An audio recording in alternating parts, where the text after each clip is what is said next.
Hi hello ಎಲ್ರಿಗೂ ನಮಸ್ತೆ, welcome back to my YouTube channel. ಇವತ್ತಿನ ವೀಡಿಯೋಗೆ ಎಲ್ಲರೂ ಹೇಗಿದ್ದೀರಾ? ನಾವು ಕೂಡ ಚೆನ್ನಾಗಿದ್ದೀವಿ. ಬನ್ನಿ ಇವತ್ತಿನ ವ್ಲಾಗನ್ನು ಶುರು ಮಾಡೋಣ. ಇದು ಮಾರ್ನಿಂಗ್, ಸಂಡೇ ಮಾರ್ನಿಂಗ್. ಬೆಳಗ್ಗೆ ಎದ್ದು ಅಂದರೆ ಸ್ವಲ್ಪ ಬೇಗ ಎದ್ವಿ ಇವತ್ತು. ಅಂದರೆ ಲೇಟಾಗಿ ಮಲ್ಕೊಂಡ್ರೆ ಲೇಟಾಗಿ ಎದ್ದೇಳ್ತೀವಿ, ಆದಷ್ಟು ಬೇಗ ಮಲ್ಕೊಂಡ್ರೆ ಬೇಗ ಎದ್ದೇಳ್ತೀವಿ. ಅಂದರೆ ಅಮ್ಮನ ಮನೆಯಲ್ಲಿ ಬೇಗನೆ ಮಲ್ಕೋತಾರೆ. ಹಾಗಾಗಿ ನನ್ನ ಮಗಳು ಕೂಡ ಬೇಗ ಮಲ್ಗೋದಕ್ಕೆ ಅಭ್ಯಾಸ ಮಾಡ್ಕೊತಿದ್ದಾಳೆ. ಹಾಗಾಗಿ ಬೇಗ ಮಲ್ಕೊಂಡಾಗ ಸಾಮಾನ್ಯವಾಗಿ ಬೇಗ ಎಚ್ಚರ ಆಗುತ್ತೆ. ಎದ್ದಾದಮೇಲೆ ಅಮ್ಮ ಅಪ್ಪ ಎಲ್ಲರೂ ಎದ್ದಿರ್ತಾರೆ. ನನ್ನ ಮಗಳು ಕೂಡ ಮಲಗಿದ್ಲು ಇನ್ನು. ಎದ್ಬಿಟ್ಟು ಫಸ್ಟ್ ನಾನು ಮಾಡುವಂಥ ಕೆಲಸ ಅಂದರೆ ತಲೆ ಬಾಚ್ಕೊಂಡ್ಬಿಡ್ತೀನಿ. ಇಕ್ಕೆಲ್ಲ ಆಗಿರುತ್ತಲ್ವ ಮಕ್ಕಳಿದ್ದಾಗ. ಹಾಗಾಗಿ ನೀಟಾಗಿ ತಲೆನೆಲ್ಲ ಬಾಚಿಕೊಂಡು ಈ ಥರ ಕಟ್ಕೊಂಡ್ಬಿಟ್ರೆ ಮುಗೀತು. ಹಾಗೆ ಅಮ್ಮ ಕೂಡ ಕೆಲಸ ಮಾಡ್ತಾಯಿದ್ರು, ಜೊತೆಗೆ ನಾನು ಸಹಾಯ ಮಾಡೋಣ ಅಂತ ಹೇಳಿಬಿಟ್ಟು ಕಿಚನನ್ನು ಸ್ವಲ್ಪ ಕ್ಲೀನ್ ಮಾಡ್ಕೊಳ್ತಾ ಇದ್ದೆ. ಹಾಗೆ ಎಲ್ಲ ಅಡುಗೆ ಮಾಡ್ತಾ ಅಮ್ಮ ಬಿಟ್ಟಿದ್ದರು. ಎಲ್ಲನೂ ನೀಟಾಗಿ ನನ್ನ ಮಗಳು ಎದ್ದೇಳೋಷ್ಟರಲ್ಲಿ ಸ್ವಲ್ಪ ಹೆಲ್ಪ್ ಮಾಡೋಣ ಅಂದ್ಬಿಟ್ಟು ಎಲ್ಲ ಕ್ಲೀನ್ ಮಾಡ್ಕೊತಾ ಇದ್ದೆ. ಮದುವೆಗೆ ಮುಂಚೆ ಆದರೆ ಏನೂ ಅನಿಸ್ತಾ ಇರಲಿಲ್ಲ. ಅಯ್ಯೋ ಆಮೇಲೆ ಮಾಡೋಣ ಬಿಡು, ಆಮೇಲೆ ಮಾಡಿದರೆ ಆಯ್ತು ಬಿಡು, ಏನು ಅಂದ್ಕೊಳ್ಳಲ್ಲ ಅಮ್ಮ, ಅಥವಾ ಏನು ಅನ್ಕೋತಾರೋ ಬಿಡ್ತಾರೋ ಅನ್ನೋದಕ್ಕಿಂತ ಎಷ್ಟು ನಾವು ಸೋಮಾರಿಗಳಾಗಿರ್ತೀವಿ ಕೆಲಸದ ವಿಚಾರದಲ್ಲಿ. ಬಟ್ ಮದುವೆ ಆದಮೇಲೆ ಹಾಗಲ್ಲ. ಎಲ್ಲವೂ ಕೂಡ ಅಮ್ಮನ ಪರಿಸ್ಥಿತಿ ಏನು ಅಂತ ಅರ್ಥ ಆಗುತ್ತೆ. ಅದರಲ್ಲೂ ನಾವು ಮಗುವಾಗಿ ನಮಗೆ ನಾವು ತಾಯಿ ಆದಾಗ ನಿಜವಾಗ್ಲೂ ತಾಯಿ ಬೆಲೆ ನಮ್ಗೆ ಅರ್ಥ ಆಗುತ್ತೆ. ನಾವು ಒಂದೊಂದು ಮಗುನ ಮೇಂಟೈನ್ ಮಾಡೋದಕ್ಕೂ ಎಷ್ಟೊಂದು ಕಷ್ಟಪಡ್ತಾ ಇರ್ತೀವಿ. ಅಂಥದ್ರಲ್ಲಿ ನಮ್ಮಮ್ಮನಿಗೆ ನಾವು 5 ಜನ ಮಕ್ಕಳು. 2 ವರ್ಷ ಗ್ಯಾಪಲ್ಲಿ ಇದ್ದೀವಿ ಬಹುಶಃ ನಾವು. ನಮ್ಮಮ್ಮ ಹೇಗೆಲ್ಲ ಮೇಂಟೈನ್ ಮಾಡಿರ್ಬೋದು ಅಂತ ಅನಿಸುತ್ತೆ. ಏನಂದರೆ ನಾವು ದೊಡ್ಡವರಾಗಿ ನಮಗೆ ಜವಾಬ್ದಾರಿ ಬಂದಾಗಲೇ ಗೊತ್ತಾಗೋದು ಎಲ್ಲ ಪರಿಸ್ಥಿತಿಗಳು ಮತ್ತು ಎಲ್ಲ ನಮ್ಮ ತಂದೆ ತಾಯಿಗಳ ಸಿಚುವೇಶನ್ ಹೇಗಿತ್ತು, ಹೇಗೆ ಅವರು ಬದುಕಿದ್ರು ಅನ್ನೋದು ನಮಗೆ ಇಂಥ ಒಂದು ಟೈಮಲ್ಲಿ ಅರ್ಥ ಆಗುತ್ತೆ. ಅಮ್ಮನ ಮನೆಗೆ ಬಂದಾಗ ರೆಸ್ಟ್ ಎಷ್ಟು ತೊಗೊಳ್ತೀವೋ ಅಷ್ಟೇ ಅಮ್ಮಗೆ ಸಹಾಯ ಮಾಡೋದ್ರಲ್ಲಿ ತುಂಬಾ ಖುಷಿ ಸಿಗುತ್ತೆ. ಜೊತೆಗೆ ನನ್ನ ಮಗಳು ಎದ್ಲು ನೋಡಿ ಅಷ್ಟೊತ್ತಿಗೆ.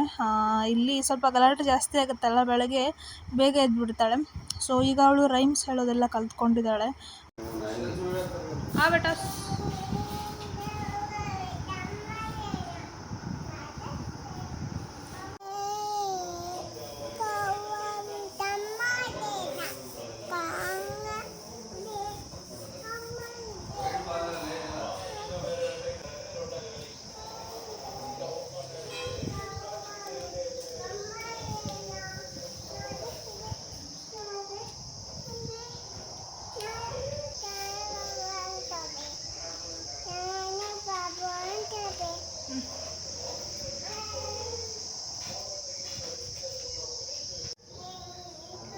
ಚಾಪಿಲೇನ್ರಿ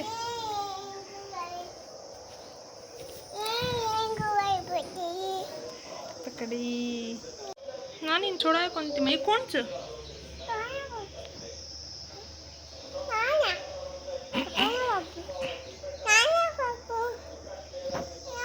ನಿನ್ನ ಹೆಸರೇನು?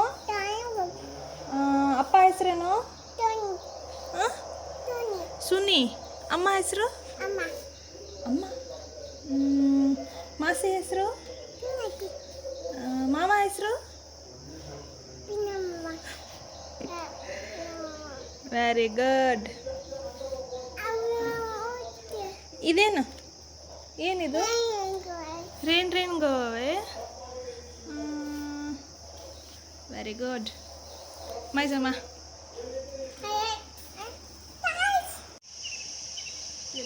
अम्मा ये रस काय पूछा काय मांगा रे घर बेटा हां पूछा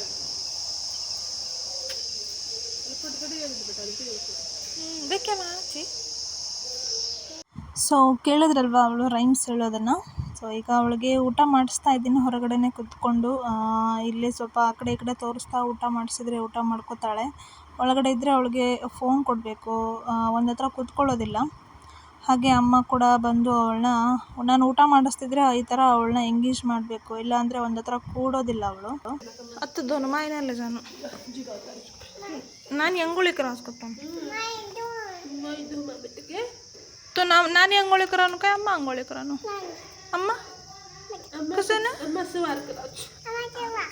स्वार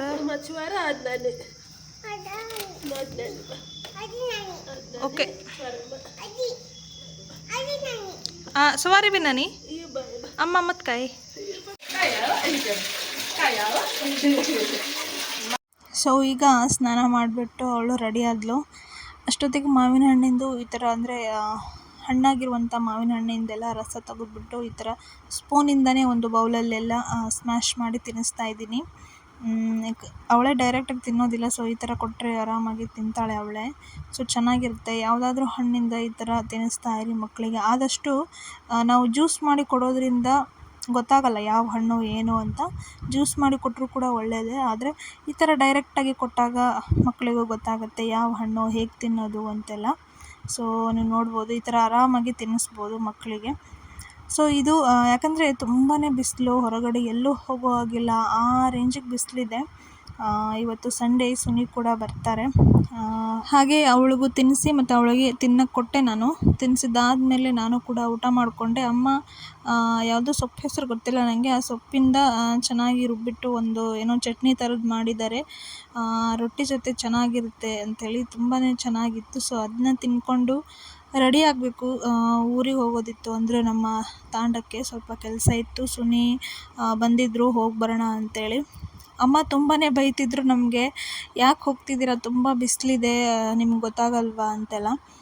ಬಟ್ ಸುನಿ ಇಲ್ಲ, ಹೋಗಿ ಬರೋಣ ಅಂಥೇಳಿ ಕರ್ಕೊಂಡು ಬಂದರು. ಸೊ ಇಲ್ಲಿ ಅವಳು ಆಕಳು ನೋಡ್ತಾ ಇದ್ದಾಳೆ. ಆ್ಯಕ್ಚುಲಿ ಇದು ನಮ್ಮ ಊರು. ಇಲ್ಲಿ ಅವಳು ಆಕಳನ್ನು ನೋಡ್ತಾ ಮಾತಾಡ್ತಾ ಇದ್ಲು.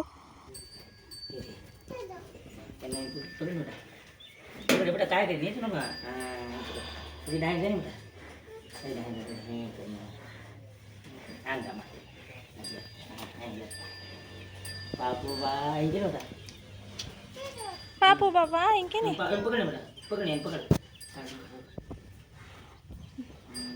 तारा ड्रेस खा रहा रे बेटा, तारा ड्रेस खा रहा था वो.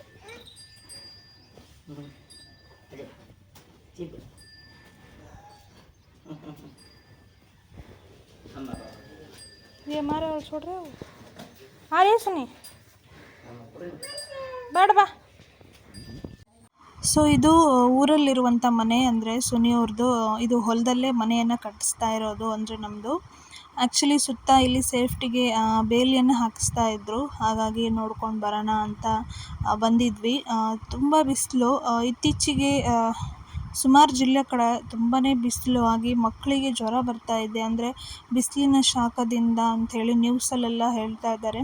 ಸೊ ಆದಷ್ಟು ಮಕ್ಕಳಿಗೆ ಸೇಫಾಗಿ ಇರಿಸಿ. ನಾವಿಲ್ಲಿ ಬಂದ ಮೇಲೂ ಅಪ್ಪ ಅಮ್ಮ ಫೋನ್ ಮಾಡಿಬಿಟ್ಟು ಬೈತಾಯಿದ್ರು. ಸೊ ನ್ಯೂಸ್ ಬಂದಿದೆ, ನೀವು ಯಾಕೆ ಕರ್ಕೊಂಡು ಹೋದ್ರಿ ಅಂತೆಲ್ಲ.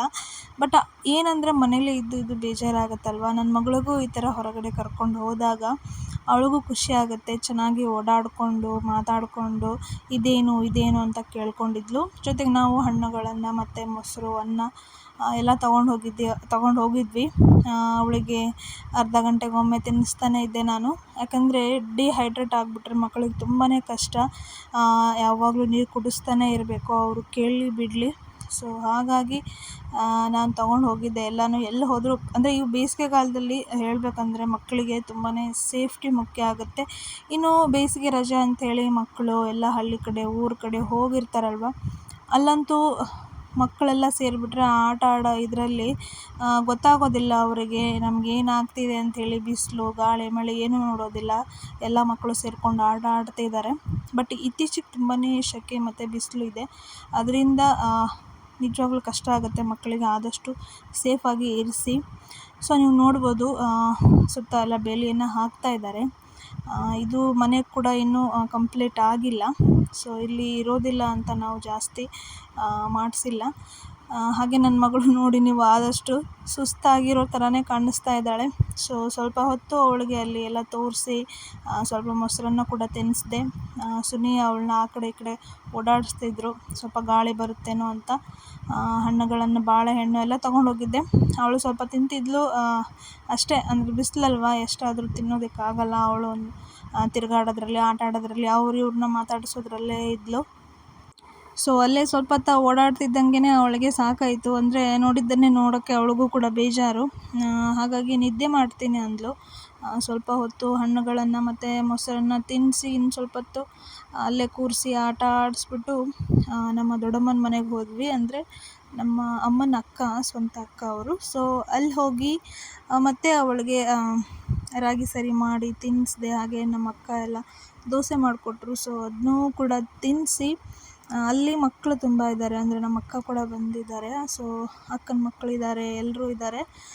ಅವ್ರ ಜೊತೆಗೂ ಸ್ವಲ್ಪ ಹೊತ್ತು ಆಟ ಆಡಿದ್ಲು ಅವಳು. ಸೊ ಏನಂದರೆ ಈ ಥರ ಸ್ವಲ್ಪ ವಾತಾವರಣ ಅವ್ರಿಗೂ ಕೂಡ ಚೇಂಜ್ ಆದಾಗ ಖುಷಿ ಅನಿಸುತ್ತೆ. ಎಲ್ಲರನ್ನೂ ಪರಿಚಯ ಮಾಡಿಸ್ಬೇಕು, ಎಲ್ಲ ಕಡೆ ಕರ್ಕೊಂಡು ಹೋಗಬೇಕು. ಹಾಗಾಗಿ ಈಗ ದೊಡ್ಡವರಾದ್ರಂತೂ ಹೋಗೋದಿದ್ದೇ ಇರುತ್ತೆ. ಬಟ್ ಈಗ ಮನೆಯಲ್ಲೇ ಕೂತ್ಕೊಂಡಾಗ ಅವ್ರಿಗೂ ಕೂಡ ಈಗ ನೋಡಿ ನನ್ನ ಮಗಳು ಸ್ವಲ್ಪ ಮನೆಯಿಂದ ಹೊರಗಡೆ ಕರ್ಕೊಂಬಂದಾಗ ತುಂಬಾ ಆ್ಯಕ್ಟಿವ್ ಆಗಿಬಿಡ್ತಾಳೆ. ನಿದ್ದೆಯಲ್ಲೂ ಕೂಡ ಅವಳು ಅಮ್ಮ ಹೊರಗಡೆ ಹೋಗೋಣ, ಮೇಲೆ ಆಟ ಆಡೋಕ್ಕೆ ಹೋಗೋಣ ಅಂತಿರ್ತಾಳೆ. ಸೊ ಆದಷ್ಟು ಮಕ್ಕಳನ್ನ ಫ್ರೀ ಬಿಡಿ, ಕರ್ಕೊಂಡು ಹೋಗಿ. ಹಾಗೆ ಇದು ಸುನಿಯವರ ಅತ್ತೆ ಮನೆ. ಅಲ್ಲೂ ಕೂಡ ಹೋಗಿದ್ವಿ, ಮಾತಾಡಿಸ್ಕೊಂಡು ಬರೋಣ. ತುಂಬ ದಿನ ಆಗಿತ್ತು, ಅಂದರೆ ಪಾಪು ತುಂಬ ಚಿಕ್ಕವಳಿದ್ಲು, ಅವಾಗ ಹೋಗಿದ್ವಿ ನಾವು ನೋಡಿಕೊಂಡು ಮಾತಾಡಿಸ್ಕೊಂಡು ಬರೋಣ ಅಂತ. ಅವ್ರ ಮನೆಯಲ್ಲಿ ಒಂದು ಪುಟ್ಟ ಬೆಕ್ಕಿತ್ತು. ಅದನ್ನು ನೋಡಿ ನನ್ನ ಮಗಳು ತುಂಬಾ ಇಷ್ಟಪಟ್ಟಿದ್ಲು, ಅಂದರೆ ಅದನ್ನು ನೋಡಿ ತುಂಬಾ ಖುಷಿ ಪಡೋಳು. ಸುನಿ ಯಾವಾಗಲೂ ಫೋನಲ್ಲಿ ವೀಡಿಯೋ ಕಾಲ್ ಮಾಡಿದಾಗ ತೋರಿಸ್ತಾ ಇದ್ದರು ಬೆಕ್ಕುಗಳನ್ನು. ಅಪ್ಪ ಯಾವಾಗ ಬೆಕ್ಕು ತರ್ತಾರೆ ಅಂತ ಕೇಳ್ತಿರ್ತಿದ್ಲು. ಬಟ್ ಈ ಬೆಕ್ಕು ನೋಡಿ ತುಂಬಾ ಖುಷಿಪಟ್ಲು ಅವಳು.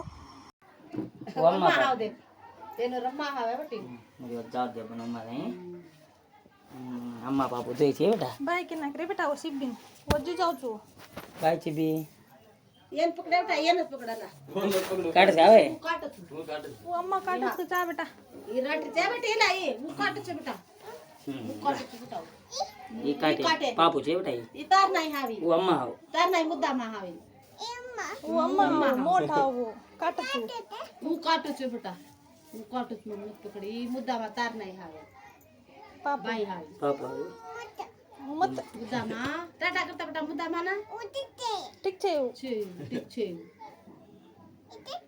ઈ ઠીક છે હું ઠીક છે બેટા કસી ઈ ઠીક છે पापा सिबी વાતા તો સાવળું રહે બેટા.